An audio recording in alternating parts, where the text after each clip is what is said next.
One more hour, Mikey. One more hour and you're free. What?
Cause I'm in the stars tonight. So watch me bring the fire and set the night light.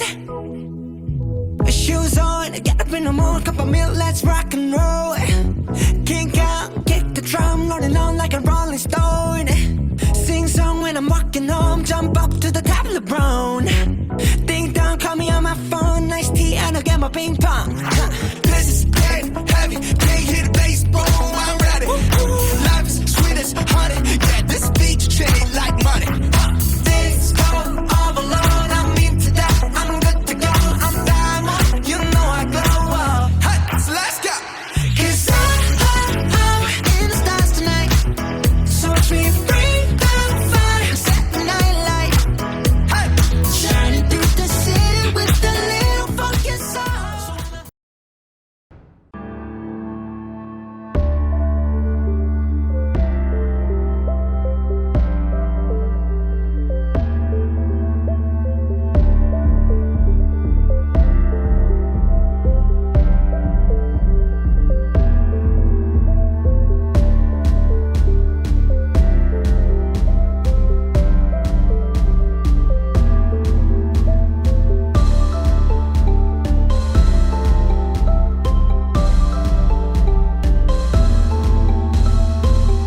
Hi, I'm Morgan. And I'm Tallulah. And welcome to the Transcript.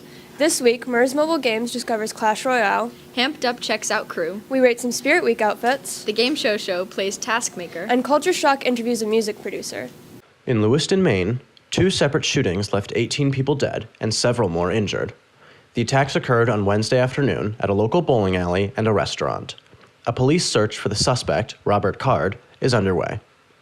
This Wednesday, 56 UMass students and 1 employee were arrested for trespassing after occupying a building during a protest demanding that UMass condemn Israel's actions in Gaza.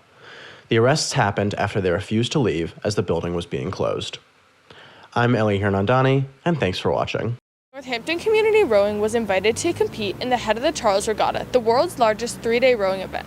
The competition took place last weekend, and 10 members of the crew team raced. Being invited to such a prestigious competition brought a lot of rigorous training, as well as an important experience for these rowers. We spoke to Northampton Community Rowing members who competed in the regatta about the training and their experience at the event. The Charles changed practices because we actually split from just varsity and novice to the 2 boats, the boys and girls 4, that were going to the Charles, practiced with Mike, our head coach, more intensively and alone so we could prepare for such an important regatta. It allowed us to individualize our attention with the coach and really work on the things that we wanted to perfect that we maybe didn't have a lot of time to for the rest of the season. So there's a lot of just fast-paced practices, getting as much critique and work that we can in, and then just conditioning to get stronger. It was a really lovely experience because we only had 2 boats. My boat got to watch the boys' boat go through first, and we got to cheer for them, and then they got to do the same for us. And because there were only 10 of us going, it was a really tight-knit group that we had worked with, and so the opportunity to really bond and support each other was really lovely. We were really supportive. In fact, the girls cheered so loud for our boat that they made it onto the live commentary. It was really great for us to practice competition. A lot of teams from across the country and then I guess internationally who we never usually get to race, so that was really awesome. A lot of more competitive teams were in our events. I think it's really representative of how the team has bounced back since COVID. We hadn't sent a youth boat to the Charles since 2019, and now that we're once again sending boats to the Charles, it really represents that we are a much stronger team than we were, and we really are just coming back. I think that this kind of race means that really the word gets more out about the club. We did get an article in the Gazette about it, so hopefully more people are aware that this is something that Northampton is doing, and hopefully just get the word out and get more people who maybe weren't in this boat and who are novice or just didn't make it in these 2 boats to be more excited for training for future races like this. If you'd like to learn more about Northampton Community Rowing, visit the link below. See you next week. Hi, I'm Travis. And I'm Durrell. And welcome back to MERS Mobile Games. We're on the hunt to discover NHS's most loved games. The ones you can play on school Wi-Fi. This week, we discovered Clash Royale, a strategy tower defense game where you collect characters and battle in epic locations. We talk to students to get their opinions on the game and to hear their perspectives.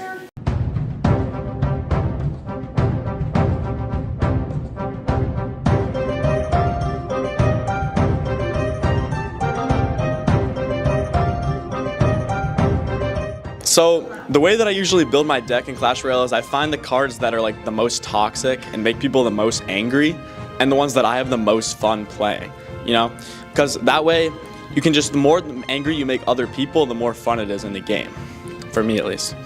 I build my deck around Mirror being the win condition, and I have usually Hog Rider. I love Hog Rider, or just a really expensive Golem, 3 Musketeers deck, and just grind it out.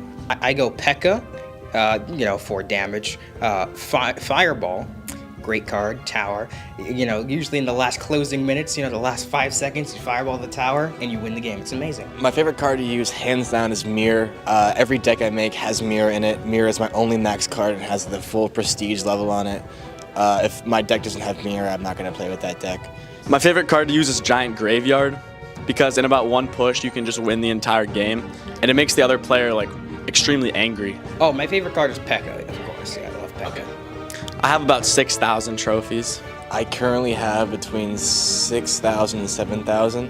I have exactly, let's take a look here, 6,273. My favorite thing about Clash Royale is that it really it gives you some new experiences when you're playing. Because when you lose 300 trophies and drop your whole entire league in Clash Royale, and you're alone crying in your room on the floor, you don't get that same experiences when you're doing other things in your life. I guess my favorite thing about the game is probably the clan. You can join clans, which are groups of people. You're generally with friends, and you can battle against other clans and participate in matches, get trophies, and get rewards. And that's generally how you'll progress in the game and get those higher tier cards. My favorite thing about the game is I love playing draft challenges, friendly battles with my clanmates or friends. I love the 2v2 aspect, especially when you're in the same room and you can kind of plan and stuff. That's really fun. Oh, I think the worst thing about Clash Royale is the pay-to-win aspect. I just go into a game and I don't lose because I'm bad. I just lose because people have higher level cards than me, and it's just so frustrating. So I just feel like I'm being cheated. It's unfair. Clash Royale is really toxic, and back in the day, when I was 12 or whatever, getting said thanks or oops after I got 3 crown was really made me really mad. And I really hate all the taunts. I mean, they're cool, I guess, but when I lose and someone taunts me, it sucks. And I think the community is extremely toxic. But I do the same thing when I win, so maybe it's my fault. Make sure to download Clash Royale in the App Store or the Google Play Store to try out the game for yourself. Remember to tune in to next week to see what we discover next. Hey world, it's your boy Dr. L. Okay, I'm here coming again at you for our annual NHS Fit Review for Spirit Week and Homecoming. As you know, we had a lot of fun last weekend. It was all great. Everybody won, everybody lost. It was awesome, it was great. It's what NHS is all about, okay? This week, I'm gonna be reviewing some Spirit Fits, okay, that happened throughout last week. Wait for your reviews right after you subscribe and like. Thank you. First, we have a junior here representing Barbie. We have a twirl, presentation, amazing. I see lots of Barbie themes. I'm thinking like 1999 Barbie, rocking it, except for the shoes. I'm gonna have to give that 9 points there. Okay, now we have a senior representing Pirates. Now I see a lot of flowing clothes. I see hoops. I see like a little tossed hair. I see lots of elements pulling this all together, head to toe look. I'm gonna say this is 10 out of 10 pirate. Amazing. Next we have a junior representing Barbie here. Barbie looks ready for the beach. Barbie has lots of head to toe look. I'm kind of seeing like an early aughts with these weird kind of U2 kind of looking goggles. Crocs, not sure how that like is a complete look, not sure how Crocs goes into Mattel's kind of metabolism of fashion, but I'm gonna say that this is a 9 out of 10 Barbie look. Okay, here we have a senior being a pirate once again. At first glance, I see head to toe look. I'm seeing great shiny boots. I'm seeing a big sash. I'm seeing an open chested white linen-esque kind of top. However, I have to take a point or two off because I do see an earbud, which does not seem technologically appropriate. So I'm gonna say 8 out of 10. Now we have a sophomore. I would say this is autumn incarnate. I see orange, like a pumpkin. I see brown, like leaves. I see tan and flannel, just like New England. This is amazing. I'm gonna give this a 10 out of 10 fall/Halloween look. Here we have more seniors as pirates. The emphasis on the matching vans really kind of takes me out of the magic, which is interesting because I know one of these pirates wrote a semester-long research paper on the golden age of pirates, so I would think they should be an expert. They only get 7 out of 10. Okay, so now we have a freshman from under the sea. Here we have teeth, we have eyes, we have shark skin from head to toe. I'm gonna give this look a simple 9 out of 10. Now we have another freshman who is acting like they're underwater swimming. I love that. I'd say there's one design element here. It's very good, but it's not a head to toe look. So I'm gonna give this, unfortunately, 6.5 out of 10. Nextly, we have a sophomore representing, again, Halloween/autumn. Now, I'm not sure if there's an entire character here, because I see a black and white look with face paint, and I think the face paint is amazing. That's 10 out of 10 on its own. The whole look, though, it's not cohesive enough for me to know if there's a whole idea here. I'm gonna say 9 out of 10. Now we have a freshman representing Under the Sea once again. Very similar, however, upping the ante with foot coverage, okay? The dogs are not out on this one, or the pups are not out, I don't remember. However, I'm gonna say 10 out of 10 full look. Now we have a pirate from the senior class. Oh wait, we have a Barbie from the junior class. Now I was confused because there's lace and pantaloons. However, I was informed that there are big heels, which redeems a couple of points, so we're gonna say 8 out of 10. You're hearing it here first. It's not what you heard, it's what you're hearing, okay? These are the fit checks of 2023, okay? You're gonna have to wait a whole year to hear my fit checks for Spirit Week in 2024, but I know you'll be there, and in the meantime, like and subscribe. Thank you.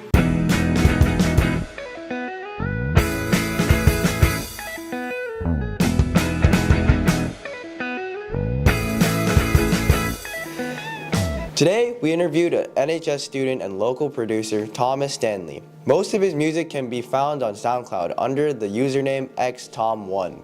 I got into music because I was a really big fan of just listening to music. I really got into it. And what kind of inspired me is seeing online other people making their own music, which kind of made me realize that I could do it with the equipment I had too. Some artists I draw inspiration from are Aphex Twin, George Clanton, Cocteau Twins, and Jay Dilla. The equipment I use to record is just FL Studio and my 88-key MIDI keyboard and my family computer. By mixing these tools, I think I can kind of get a more natural feel by using a full keyboard to record my songs. And by using FL Studio, I think it really helps like streamline my music production process by making it way easier to do stuff. I've been making music for about 3 years at this point. I would describe my music as being kind of all over the place. I've made ambient music, I've made electronic music, I've made like hip hop beats, but overall, I just try to get my energy channeled into my music and my like artistic passion put into music. Be sure to check out Thomas on SoundCloud. Thanks for watching Culture Shock. Hello everybody, welcome to the Game Show. This week we're playing Taskmaster. I'm accompanied with... Hi, I'm August, and I'm the Taskmaster. Well, what do we have here?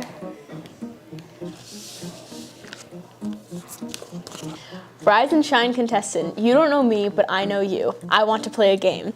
You've been brought into the light of the Game Show with a chance to win $10. You have 5 minutes to find the following: a big red button, snacks in a bag, a potted plant, a wooden wedge. Among 3 other contestants, the fastest to find them all wins. Your time starts now. Like now? Oh, okay.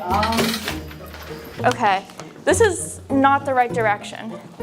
But I'm sensing. Oh, no, it is the right direction. Can I press it? No. Okay. I'll just go like this then. Okay, check. Does the fire alarm count as a big red button? No.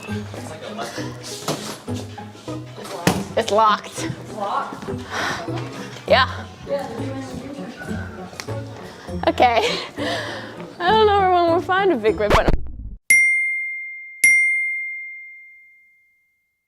There is a wooden wedge right there. From wooden wedge. That's right. I don't know anything else. Big red button. Snacks in a bag, potted plant, wooden wedge. Okay. Nope, no wooden wedge. Oh, the vending machines. Casual camera recorder pirate over here. Oh yeah. Hey, we're on a scavenger hunt. Oh, wait, stop. Wooden wedge. Do I take this with me or leave it here? I'm gonna leave it here. Okay, I have 5 minutes?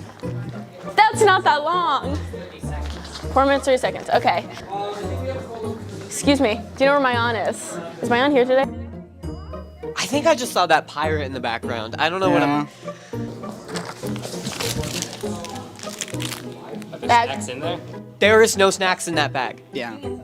Well, I'm gonna try that and argue for it. With August Santos, you're never gonna win that argument. Is it unlocked? It is unlocked. Look at that. I don't know if I'm gonna find anything though. I mean, I don't know if the plan could like be alive here, but like, oh, what's that?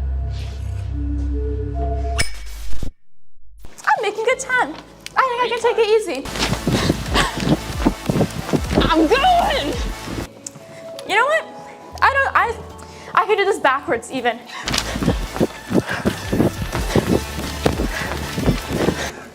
I could do this backwards with my eyes closed. Do you have any snacks in a bag?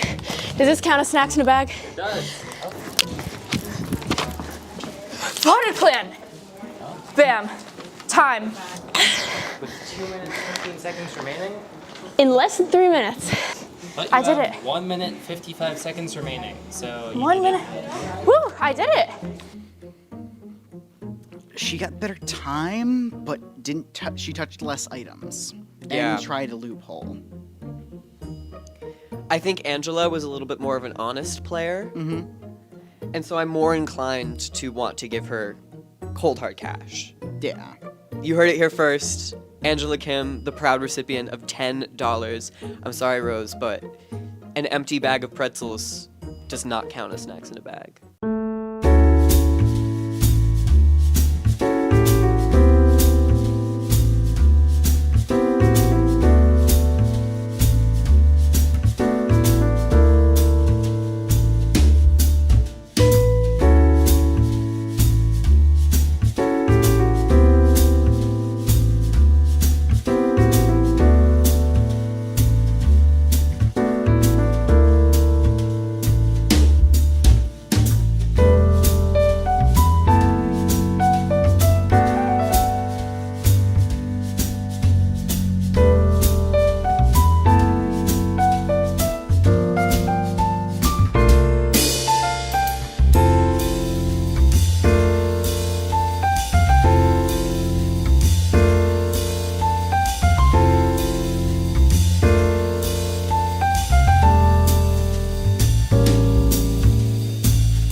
Thanks so much for watching. Right now, there are many exciting things happening involving performing arts at NHS. The Northamptons perform at E Capella this Saturday at 3 p.m. at historic Northampton. Pit band auditions for the musical are November 1st from 3:30 to 5 p.m. in the Lowell Theater. Our fall play, Radium Girls, performs November 2nd, 3rd, and 4th at 7 p.m. in the auditorium. And musical auditions are coming up November 14th to 16th from 4 to 8 p.m. in the Black Box each day.